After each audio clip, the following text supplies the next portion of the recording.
Welcome into Illini Drive. I'm your host, Josh Pietsch, joined alongside, as usual. She's back. She missed the Tuesday show, Gabby. How you doing? Doing great. How are you? I think I'm in the same boat that you are. Fantastic. Today's been a great day. No homework at all. A lot of food. It's fantastic weather, by the way. Yeah, so the complete opposite of all that is what we really mean. Pretty much. Josh and I have both, barely eaten today. We're surviving off of coffee. Which is not good, folks. No, we are. This is not good. We just both have had really busy days. The usual around here at the great U of I. Also, literally was at Starbucks studying for my exam tomorrow. And I was sitting outside, and it was sunny, typical Illinois. Sunny on one half, cloudy on one half. Yep. Well, then the clouds started, when the clouds move super fast, you know it's about to go down. The clouds were moving so fast, towards us. So I, ran to my car, and right as I got in my car, it started downpouring, and then it was hailing. It was hailing so bad, I thought my car was going to, break. It was really scary, actually. I didn't like it. When I walked out of my friend's apartment to walk here, it was sunny. Mm-hmm. And then it got cloudy 5 minutes later. And then about a minute, the last minute of my walk was rain. It's raining right now? It's at least drizzling. Yeah, at the very least. Good thing I drove here. Good thing you can drive me home. Yep. After you buy me my McDonald's. Yeah. The bet from a couple weeks ago. I am getting Gabby her double cheeseburger meal with a Sprite. And next week, she owes me for the Kansas City Chiefs-Ravens game where she gets me Potbelly. I do owe him Potbelly. For whatever it's worth, Gabby. And I know that the game that I won was a little harder to bet on, but I'm definitely coming out ahead here. Potbelly is like a meal. It's a little bit more expensive. It might be a little more, neither are gourmet by any means, but it's a little nicer. Well, I like McDonald's. The spicy nuggets are unmatched. I have had them many, and I will have them again. I will get them tonight. Ooh, I'm obsessed with them. Interesting. Very good. If you want to try one, maybe I'll give you a half of one. Well, I don't know. Should I switch my meal to nugget? No, get your double cheeseburger. You're right. Triple quarter, decker, pounder. But maybe you can get a 6-piece on the side or something. No, that's too much food. That's 2 hamburgers, a fry, and nuggets. For me to get full off of McDonald's, it takes a full chicken sandwich, 10 or 12 nuggets, a fry, at least. Little too tall. Sure. Little too tall. Little too tall. That's it. All right. Let's stop talking about McDonald's. Yeah. What's the news, Josh? The news from today is that his list was down to 3, SLU, Memphis, and Illinois, but Jordan Nesbitt has committed to Memphis. The weird thing about Jordan Nesbitt is that at first, he's from the St. Louis area. SLU thought they had it on lock. This was going to be their star. He's a little bit better than Jordan Goodwin. It was going to be a situation like that. And then all of a sudden, Memphis swooped in, and everyone was pretty sure that he was going to go to Memphis. But Illinois was kind of creeping in there a little bit. And then about 3 or 4 days ago, maybe a week, Illinois felt very confident. And Derek Piper from 24/7 put his crystal ball pick in as Illinois. And then last night, everything changed, and Memphis came back on top. And to no one's surprise, he committed there. Gabby, for whatever it's worth, I have no idea how these crystal ball picks work. How do all of these guys just happen to know? They haven't gotten a crystal ball pick wrong that I've seen in months at least. It's very rare for them to miss a pick. Yeah, well, just all these guys, all these analysts and professional sports journalists, not us. Yeah, we're just students. We're students. We don't know anything. No, I'm kidding. We know a lot.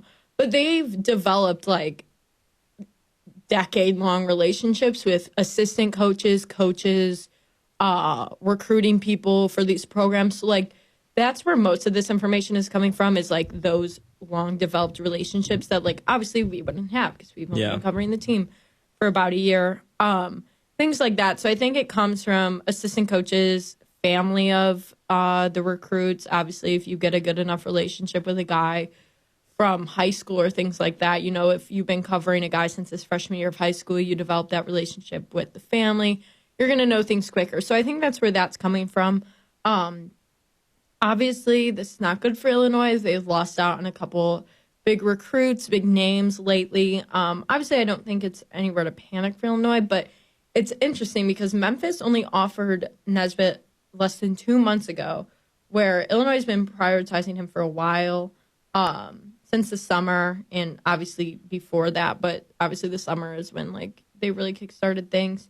So it's definitely interesting to see Memphis. Obviously, Penny Hardaway is a good recruiter. So I don't know. I didn't really expect Nesbitt to come to Illinois, but obviously it would have been a great get. But yeah, what are your thoughts?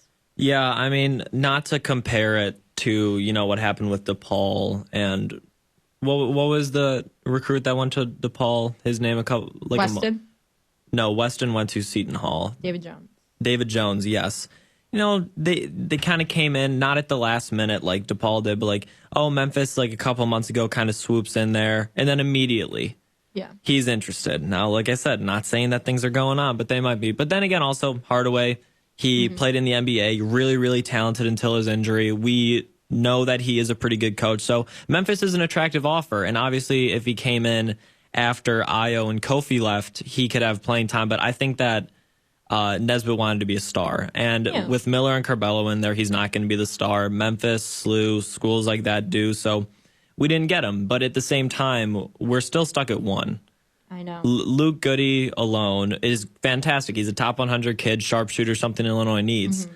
But we have other positions to fill now. We need people off the bench. We're not going to be nearly as deep if all we have is Luke Goody coming in. So Brad Underwood, Orlando Antigua, Chin Coleman, you guys have a little bit of work to do because I know I don't doubt you guys believe me. Underwood came in here. He said we're a diamond in the rough. Well, now we're predicted to potentially go to the Final Four. Like, I trust you guys. But on the recruiting side of things, and we'll worry about 2020 when we get there, but got to pick it up a little bit. Well, I think the big discussion right now is, okay, Illinois is winning. Why aren't they getting the recruits? Well, I think Illinois' pitch is so different right now than it was 2 years ago or 3 years ago or 4 years ago when they were recruiting Ayo, Kofi, Adam, Andre Carbello, things like that. The pitch before was, don't you want to be a part of this culture rebuild and this program rebuild and getting back to the top? Now they're back at the top. They're at the tippy-tip top right now. So this pitch is different, and I don't know if it's just taking time for the Underwood and the coaches and the assistants and all the recruiters that go into this process. I wonder if it's just taking them time to kind of like rework their pitch. And, now they have to worry about these guys wanting to be the superstar, getting playing time. Whereas before, basically, if you were anyone decent, you were going to get playing time at Illinois. So that wasn't really a factor years ago, where now it is. Am I going to get playing time even if I'm a high four-star or five-star? That's unknown at this moment. So I'm not too worried. I think Underwood and crew is going to figure it out. I think they really just have to rework their pitch and, just rework what they're saying to these guys. And also, we have to expect some of these superstars to not want to come to Illinois, to want to go to a different program where they're going to be an Ayo Dosunmu, where they're going to be an eventual Adam Miller or Kofi Coburn. People want statues. Exactly. People want to be the Ayo. People want to be the cold-blooded killer. They want to be the one who gets it done at the end. You might not be able to have that position at Illinois next year. Obviously, we assume Ayo's gone, but you hope Adam Miller steps up or Andre Carbello. But yeah, I'm less worried about the guard and the wing situation than I am with the center situation. Because you have to assume Kofi's going to be gone after this season. Unless he pulls an Ayo and comes back for a third year.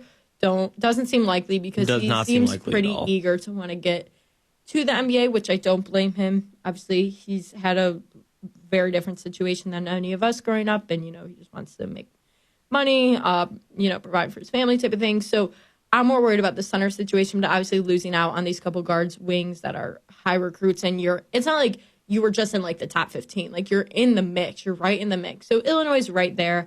I just think the recruiting pitch has to change a little, and they're probably still just getting that down. Yeah, I mean, the thing about Illinois' pitch right now is that they're really good. They're they're pretty much on top of the world right now going into this season. They're deep. They have NBA talent. But Illinois is not a Duke or a Kansas or a Kentucky where you're going to get all these one and done. So you don't have that pitch. We're not rebuilding anymore. Illinois is there. We have been rebuilt. We are in contention for a Big Ten and national title. So what I'm thinking is, and obviously everyone has to adjust their recruiting strategies every year, other than like Mike Krzyzewski, Bill Self, John Calipari, all of them. Who I think Illinois should be compared to right now recruiting-wise is Michigan State. Because Michigan State, Cassius Winston stayed for 4 years. Was Tillman there for 2 years, I think? 2, yeah. He was not a one-and-done guy. Like, Illinois is going to be the school now comparable to them, where they're going to be, and like Villanova, Virginia, where they're contending with not one-and-done guys. They're going to be the experienced school. So it is a little bit harder to recruit because you're not saying, oh, you know what? This guy's leaving after a year. You get to fill in right there. We have a lot of unknowns. Ayo, we didn't know if he was going to come back. Same thing with Kofi. We don't know if Miller's going to leave after a year. Heck, we don't know if Corbella's going to leave after a year. So a lot of unknowns, and I think it's the same thing with Michigan State. So, you know, props to Underwood for doing what he did. I think he will make his adjustments, but obviously recruiting isn't where it should be, or where they probably expected it to be right now.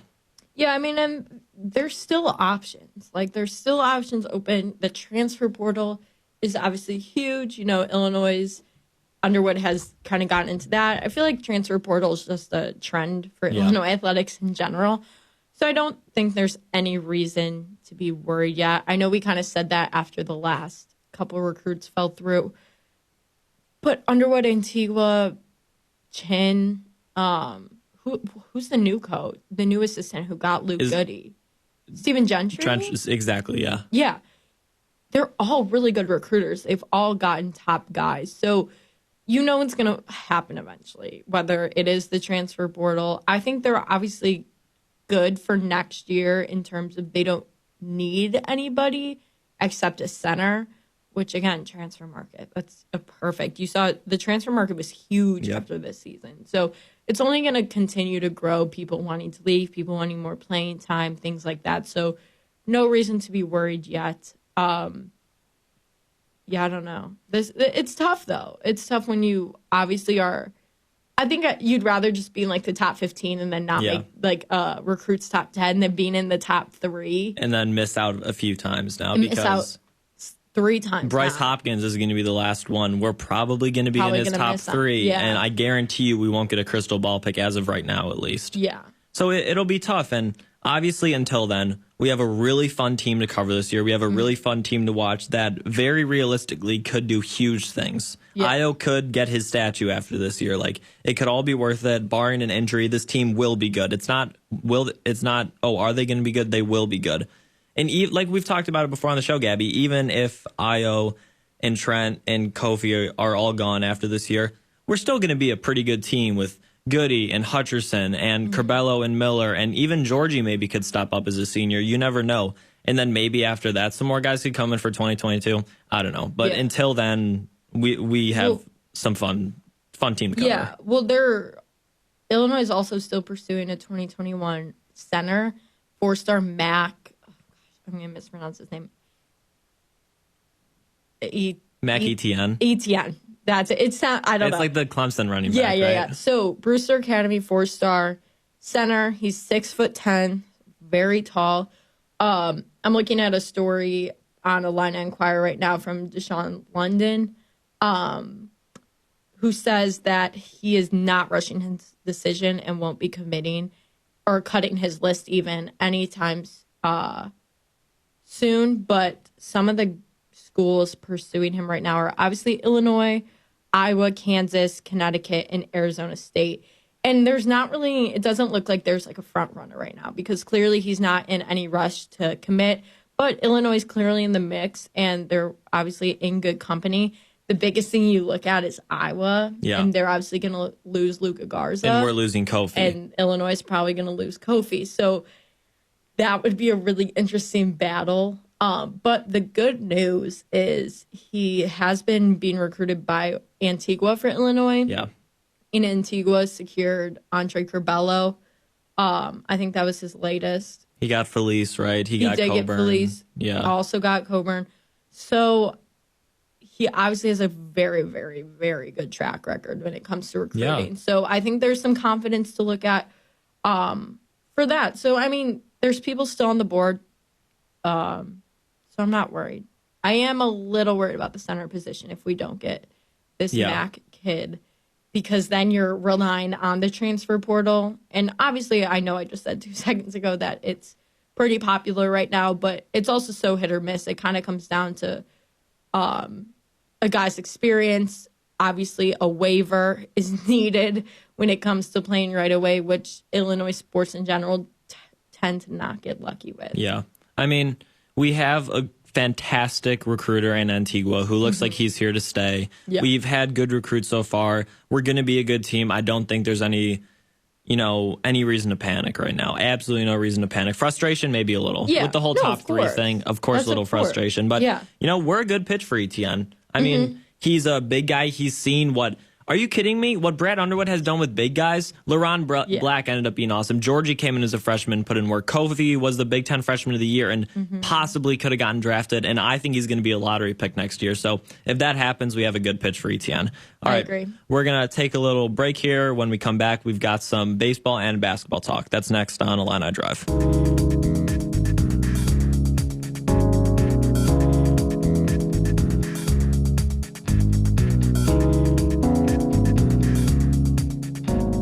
Welcome back to Illini Drive. All right, we're going to talk some baseball, and just literally right now, the White Sox lost to the A's. Hendricks allowed a runner and then struck out 3 in a row. To advance the Athletics, they won 6-4 over the Sox, so they're going to go on to face the Astros. On the other side, the Rays swept the Blue Jays, no surprise. Rays are really good. And the Yankees, I guess you could say it was an upset, but it's the Yankees, Gabby. They won in 2 in a very exciting game last night over the Indians. In the NL side, the Dodgers are up 1-0 against the Brewers. No surprise there. The Dodgers are fantastic this year. Definitely my favorite for winning it all. The Cardinals took a game from the Padres last night. That was really impressive because they hit a number 1 pitcher and their bullpen locked down. So good job to the Cardinals. I hate you. They're playing right now. Cardinals are up 1-0 on the Padres in the first again. So some more first inning damage. It's Zach Davies on the mound for the Padres. Cubs lost yesterday to the Marlins. They were up 1-0 until the Marlins scored 5 in the 7th. So it ended up being 5-1. Hendricks took the loss. Game today postponed. Darvish on the mound tomorrow to face Sixton Smith, I think his name is. And then below them, the Braves swept the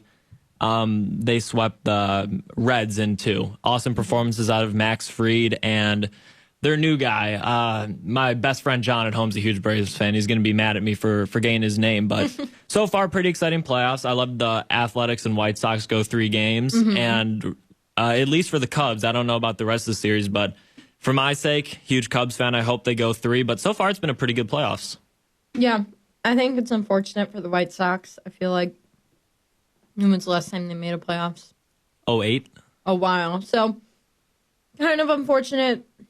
They lost not right away. Obviously, they went to game 3, but they took the first game. They looked dominant. Giolito, their ace. Oh, filthy. Yeah, so obviously unfortunate. I'm obviously a Pirates fan, so it doesn't really impact me too much. But I think the White Sox are going to be a good team in the future. I think this was obviously a good stepping stone year for them. So, yeah, shout out White Sox. Sorry you lost. Did the Cubs game get postponed because of weather today? Yes, it was because of inclement incoming weather. Yeah. The Cubs have done that a couple times. I think it ended up raining, which is fine. Yeah, it's Chicago, so the weather can get really bad really fast. So I don't obviously mind that because I don't know, the weather down here was bad a little while ago. So that would make sense. So, yeah, I think like you said earlier, the Dodgers are probably my favorite to win right now. I really like playing Kershaw, and I just want him to get a playoff Kershaw. I know. I feel so bad for him, and especially everything with the Astros that happened. I feel really bad for him. I want him to get a win. He's really good, and he deserves it so bad. Do you remember the stat that came out pretty recently about how Clayton Kershaw, the best breaking pitcher of all time, not even close, hands down, threw like 54 in one of the World Series games and didn't get a swing and miss? Really? The best, like the 12-6 curve, public enemy number 1, as the legendary Vince Scully likes to say, like, how does the best pitcher of all time, even on a bad day, not get one swing and miss? Yeah. Well, they cheated. We know that, obviously. Yeah. That's how it's been. But, yes, I agree with you. I feel very bad. Dave Roberts is a cocky but good manager. To go back to the White Sox for a minute, I agree with you. I do feel bad for them, but on the bright side, they have what, in my opinion, besides the Yankees, is probably the best hitting lineup in baseball. They are outstanding. Moncada just had COVID. He had an off year, and he was still pretty good. Tim Anderson won a batting title last year. Luis Robert is being compared to Mike Trout for good reason. Struggled at the end of the year, didn't win Rookie of the Year, but he's still awesome. Jose Abreu, MVP. What they are is a starting pitcher away, because they should have, honestly. And they're a young team. Like, it's nothing to, like, really, like. Well, not really their pitching. Keuchel's a little. Well, old, yeah, I'm talking offensive. So, like, there's still a lot of time to go there. But, yeah, I mean, I think I feel like we talked about this at the start of the season, too. Just, like, their pitching would be obviously the death of them, which it certainly was. Obviously, giving up a good amount of runs today. So, yeah, I think good things are in store for the White Sox. I'll be interested to see how the MLB playoffs obviously play out. We've got a while to go. But I think it's been pretty solid through the first few days. Yeah, it has. I mean, today, Gabby, I know that we were just talking over the break. White Sox and A's was probably the weirdest game I've ever seen, because both starting pitchers did not make it through the first inning. Both teams had bullpen days, and I'll compliment the Sox. Their bullpen is outstanding. Garrett Crochet, or whatever his name is, fantastic young guy. He got drafted this year. Really? He came up, he was their first-round pick, came up before any 2019 guys. He's awesome. He got hurt, might need Tommy John, prayers up for him. I hope he's okay. But Colome, Bummer, Marshall, very good bullpen. But if you're going to use all 8 of your pitchers in one game, that's what cost them. And unfortunately, the Athletics bullpen was a little better today, and they were the 2 seed. So it's not surprising. Did I have the White Sox winning? Yes. Should they have won? Yes. Keuchel pitched terribly yesterday, or else they should have won, and they almost won. So, like I said, White Sox get another starting pitcher. Year away. I know Jeremy Werner, big White Sox guy. I love you, man. Very annoying on Twitter, though. So. I love you on Illinois Twitter, but man, sometimes I just can't take it on the White Sox Twitter. That's funny. But no, the White Sox are in a good position. Yeah. No, I think they'll be good in the future. How do you think the Cubs end up? Yeah, so very disappointed in yesterday. Ross, again, I love you, man. It was time for a change, but leaving Hendrickson for another batter in the 7th was a poor mistake. And now Jeffress ended up giving up a single and a homer anyways. You can argue, we came in at a different time, was a different batter, whatever. But 1 out after 2 hard-hit balls, not good managing. Kyle Hendricks is so consistent. He still had a quality start. 6 1/3, 3 earned runs. That's fine. That's not even my main issue here. Alcantara, the starter for the Marlins, is great. But if you can't hit someone in the playoffs at your home ballpark with what's supposed to be a top 10 hitting lineup, you're not going to win games. So, again, Darvish, baby, tomorrow. Bad news for the Marlins, but if he pitches like he does in the playoffs, or the lineup doesn't start hitting, the Cubs are getting an early exit, and honestly, it wouldn't surprise me. I'd be sad. I'd be really, really sad. More emotion for me comes out from the Cubs than any other sport. Really? Maybe Illini basketball when I'm not covering. Yeah. But, yeah, so if we lose tomorrow. Hopefully the Cubs lose so you don't cry.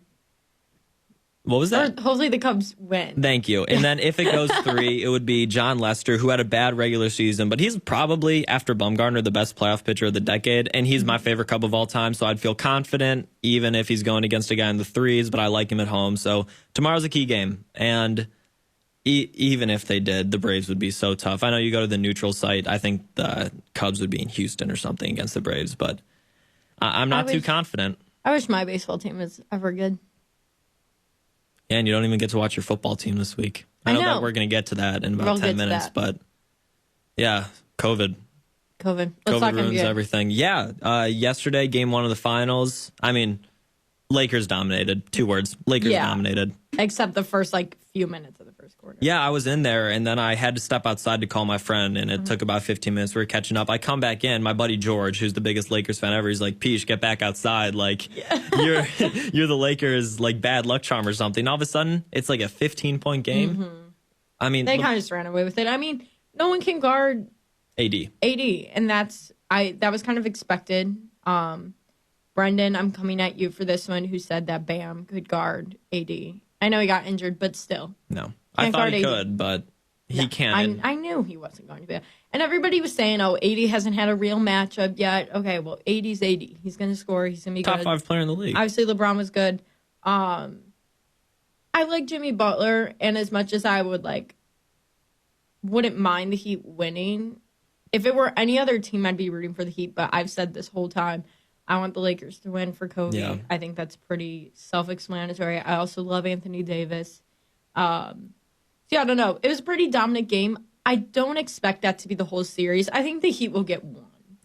I do think the Heat will get one, but what really hurts them right now is that Goran Dragic went down early. I think he has plantar fasciitis in his foot, which is nothing to mess around with. No. He might be out for a while. So Jimmy got an ankle injury pretty early on. And then Adebayo, right? Is it his shoulder? I think it was his shoulder. I'm not sure what happened to Bam, to be honest. He was limping, but I thought I saw shoulder this morning. Okay. Yeah. I don't know. Like I said, it's a long series. If it ended today, AD's your finals MVP because he's so dominant, but obviously LeBron plays a huge part in that. Mm-hmm. Hopefully Jimmy Butler, for the Heat's sake, finds a way to, to stop him. But, hey, Gabby, you were right. You didn't see the Lakers losing. Mm-hmm. They haven't lost more than one game in a series, and I honestly would be shocked if they lost more than one. No, I agree. I think the Lakers, as good as the Heat are and as on fire as they've been, they're just not. They can't match up against LeBron and AD, which most teams can't at this moment. They're just really powerful. I think obviously the biggest standout has been Tyler Hero. It was pretty good again yesterday. Yeah, I think he played well. He's so good. He is. He's such a good 20 years shooter. old. I know we were talking about that. Me, Brendan, and JD were like, we're literally sitting on the couch watching him play against LeBron in the NBA Finals, right? And he's my age. That hurts. Yeah. I'm going to be 20 in 2 months. I will be Tyler Hero's age. I'm literally his age. It's kind of weird to think about. There's a dude that's in the NBA Finals making a difference. And what are we doing? Drinking too much coffee where we feel like we're going to pass out. Well, speak for yourself. But yeah, I agree. I mean, I guess you could relate this a little bit to Illini. He didn't finish with the Illini, but Kendrick Nunn had a good game yesterday. Yeah. 16 points in 15 minutes, something like that. Yeah. Shout out you, Kendrick Nunn. Obviously, he was in garbage time, but LeBron was still on the floor, so hey, it counts. Yeah, if LeBron's on the floor, I would count it. Kendrick Nunn has come a long way since Illinois dropped him. Had some mental stuff going on, ended up going to Oakland. I think led the country in scoring, didn't get drafted. Now he's making a difference on the Heat. Second in Rookie of the Year voting. Good for him. I enjoy watching Myers Leonard on the bench. I love it. I wish they would have put him in. I know. I want a minute out of Myers Leonard. He's that guy on the bench that can get you fired up at any point, and you need that. Obviously, he's not one of their main players, and that's good. But I think what you see is that just his cultural difference in the locker room, on the bench. It's just he's always the first one up. He's always the man hyping everybody up. It's fun to watch him. The Heat are a really fun team to watch. The Heat are a fun team to watch, and I anticipate them being just as good next year. I don't see Jimmy leaving at all. No, absolutely I feel like this team will stick together. I feel like Miami's the perfect place for Jimmy. Yeah, I don't think he hasn't. Obviously, he loves it there, and he's said that many times. So even with a finals loss, because no one really predicted them to get there, and obviously they'll say themselves that they thought they could make it here, because any athlete, anybody's going to say that about what they do. Yeah. But yeah, I think it'll be interesting to see how. Obviously, I don't want to write them off in the finals yet, but just looking ahead to next year with the Heat, getting a whole fluid year together, obviously knowing the potential that they have, I think could be really interesting. They'll definitely be a team to watch. The Heat have a good recent history. Yeah. Spoelstra's awesome. He's good. I think his story is really cool too. Just the whole starting as a video analyst, video production maybe? guy. Yeah. Something like that. No, he's a great guy, and he's obviously a really good coach. I think what we learned yesterday is that even though the Heat are deeper, it's not, and I said this on Tuesday's show, it's not exactly about who's on your roster, it's how they fit together, because LeBron and AD are the best duo since maybe KD and Steph or something like that. I don't know, but they complement each other so well. But then you look at the rest and you're like, oh, they start KCP and Dwight Howard and who starts it, and Danny Green. And these are all nowhere close to all-stars. But they complement LeBron and AD so well. Rondo gets them the ball when they want. KCP knows when to shoot now. Dwight Howard gets offensive rebouns. Lakers, impressive. Dwight Howard was kind of dominating inside yesterday. I didn't realize, he's been in the league forever. I know he has. And he's rebooting his career right now. Yeah. He left the Lakers in 2012 or 2013 infamously. Now he's back starting for him on a team that's probably going to win a championship. Good for him. Pretty cool. All right, we're going to take a short break. When we get back, we're going to talk about the NFL and do our usual preview of the weekend. That's next on Illini Drive.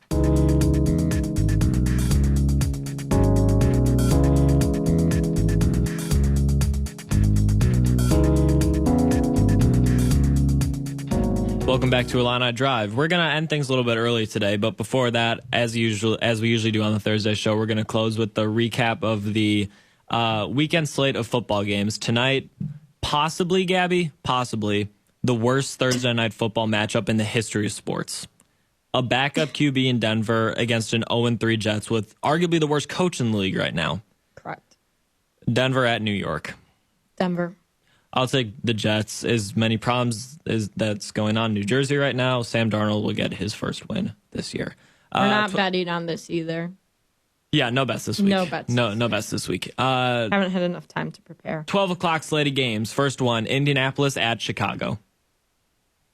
Sorry, Colts. Interesting. Nick Foles will keep the Bears 4-0. I forget Nick Foles, though. Colts.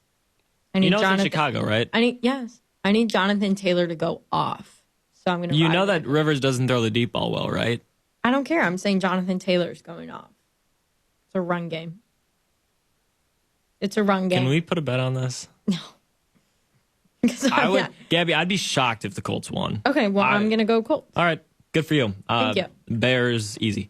Nothing's easy with the Bears. Jacksonville at Joe Burrow. Does he get his first win? Yes. Yes, he does. He does. Yep.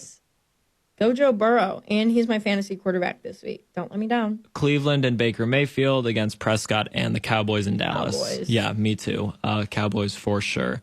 New Orleans at Detroit. This is a pretty good game. Are you lying? The Lions? Are you taking the Saints? Yes. I'll go Lions. Lions won at the Cardinals last week. They won at the Cardinals last week, and Drew Brees isn't the same player. He is benched. Goodbye, Drew Brees. I picked up Josh Allen, my other league. In my Yahoo league with Drew Brees. Nope.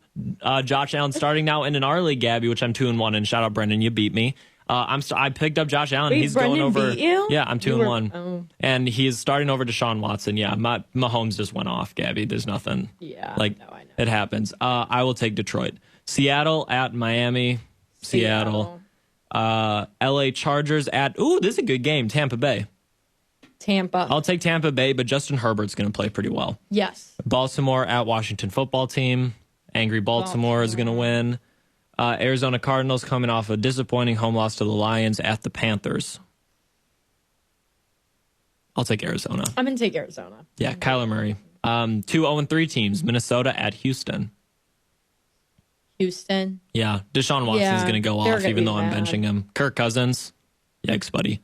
Yeah. Got to figure something out there. New York Giants at Los Angeles Rams. This isn't a good game. The Rams are going to pummel them. See, not too many great games this week until we get here. I think we're going to definitely take the same team to win, but New England at Kansas City should be a good game. Yeah, I'm definitely going to go Kansas City, but I think Cam Newton's going to Newton and Belichick will make it close. Yeah. I like watching New England now. Now that Brady's out, I like him. Me too. I feel relaxed. This, to me, is a really good game. Buffalo at Las Vegas. Tough, right? I'm going to ride with Las Vegas because I had to bench Ben this week because the Steelers don't play. So Derek Carr is my quarterback this week. And Josh Allen is mine, so I'll go Buffalo. So I'll go Vegas. All right. Philadelphia at San Francisco. San Fran. A very hurt San Fran team. Yes. Eagles coming off a tie. I'm still going San Fran, I think. Not good. Yeah, they tied the Bengals last week at home. That was not good. Tough. Pittsburgh at Tennessee. Derrick Henry, man. I need you for my fantasy leagues. I would have picked Pittsburgh. First round draft pick in both leagues, bud. I need you. Mad. Tennessee, get your act together. The fact that Tennessee is the reason why I can't watch the Steelers. Can you be a Bears fan this week, please? No, because I need Jonathan Taylor to go off. I'm sorry. And I have the Colts defense. Sorry. It's okay. Unless it's sorry. I can't root for the Bears. It's all right. That's fine. I would have taken Tennessee in that game. Okay. I would have taken the Steelers. Of course you would have. And then Monday Night Football, on paper it's a good matchup, but get a new franchise to root for, Atlanta fans. Falcons at Green Bay. Yeah, on paper I would say great, but Green Bay. If you're an Aaron Atlanta fan Rodgers right now, has also just been so good. Aaron Rodgers is winning the league MVP if Russell Wilson doesn't. Yeah. Aaron Rodgers has got to be the front runner. Nathan right and now. I talked about that Monday when I filled in for Brendan. We said Russ, then Aaron Rodgers at the moment. Nick Foles, comeback player of the year. No, I was thinking maybe Josh Allen as a sleeper.